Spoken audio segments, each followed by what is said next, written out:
Hello all you digital wizards out there. Today I'm going to show you how to turn a human into a robot using the free program Pixlr E. This tutorial is perfect for beginners just learning the ins and outs of photo editing.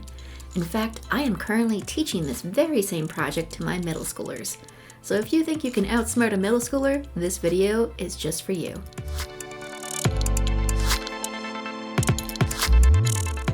To start us off, I'm going to go to Pixlr E's image database and find a human to turn robot. I am choosing this guy with the funky tribal paint because why not?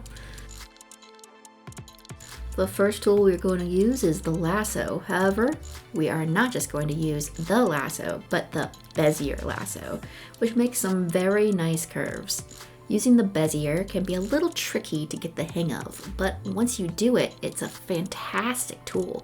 It works pretty similar to a pen tool in that you can click at one point and then on another, and then adjust the curve as you need. The Bezier can also make straight lines by clicking twice, but be careful not to click too quickly, otherwise it will close your selection before you have a chance to finish.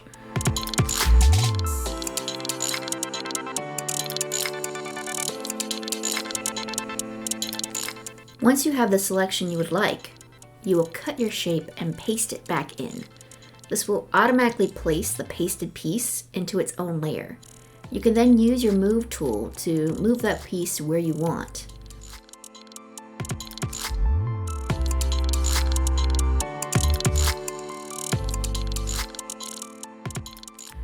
I am then going to bring in some robotic circuit boards by pressing the Add Layer button and selecting the images that I want to use.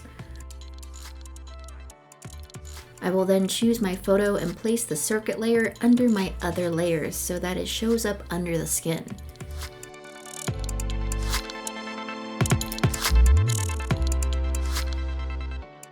Now my picture is a little desaturated, whereas my circuit board is very colorful, so I'm going to go to the Adjustment and Hue Saturation. I'm going to pull my saturation down a bit until it starts matching up with the rest of my picture.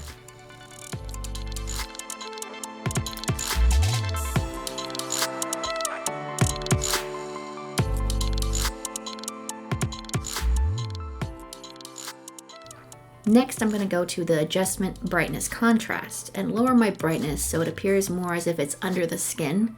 I also have to keep in mind that the facial part should be casting shadows and preventing light from getting in easily. Our next step is to make this all look a little more three-dimensional by adding some bevel and drop shadow. First, I go to Filter and then Bevel, and I make some adjustments to my options. In particular, I adjust the strength of my shadow and highlight opacity so the difference isn't so stark. I changed my size a bit as well as my depth, so I didn't have to change my angle at all really. However, that's because my light was already coming from that direction, so I was pretty much all set. Make sure to adjust your angle to match the lighting in your photo if needed. I then go back into my Bezier lasso. Since the bevel made more edges than I would have liked, I take away some of those edgings.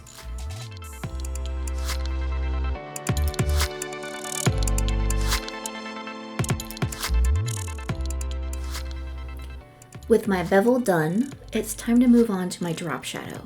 I'll be placing my first drop shadow on the removable human shell by going to Filter, Drop Shadow. Here I can adjust my opacity or how see-through my shadow is. I can decide how blurry I want it. I can also change my offsets to adjust the shadow's placement. Then I simply apply my filter. I then want to highlight my original picture layer and add yet another drop shadow. This will give the cavity surrounding the circuit board more depth. In fact, I end up adding a second drop shadow in there, but from another angle.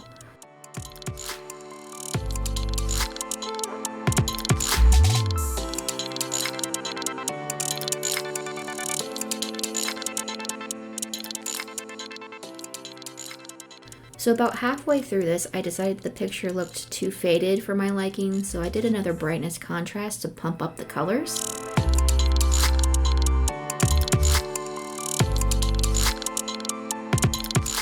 I then added a little HUD display to my eye, sizing it to fit over the pupil.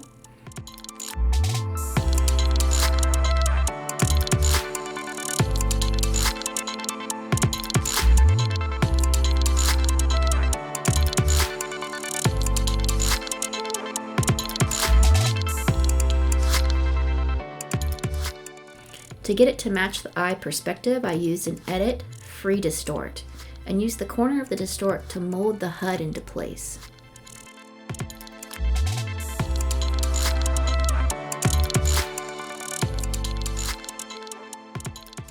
I then used that Bezier lasso one more time to select the shape of my eye. It's here that I had to invert my selection by pressing the shortcut key Ctrl-I, then I simply deleted the excess. Not completely happy with it, I right-clicked the HUD layer and changed my blend modes and opacity until I found something that I liked.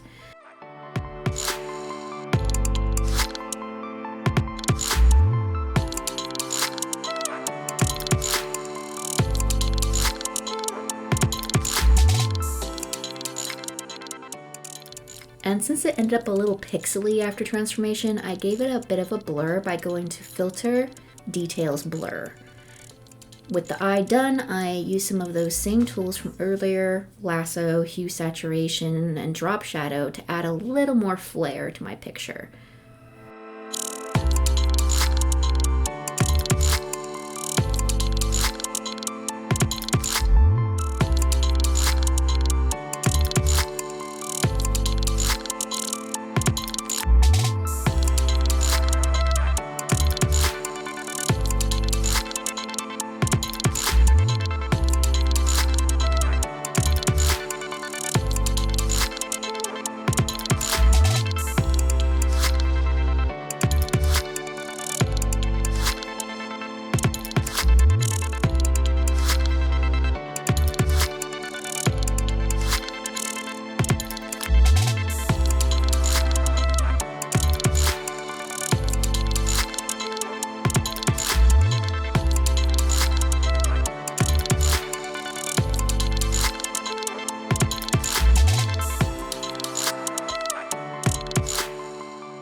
And here it is, my final human to robot portrait. If you liked the tutorial and would like to see more, make sure to subscribe. Until next time, stay magical.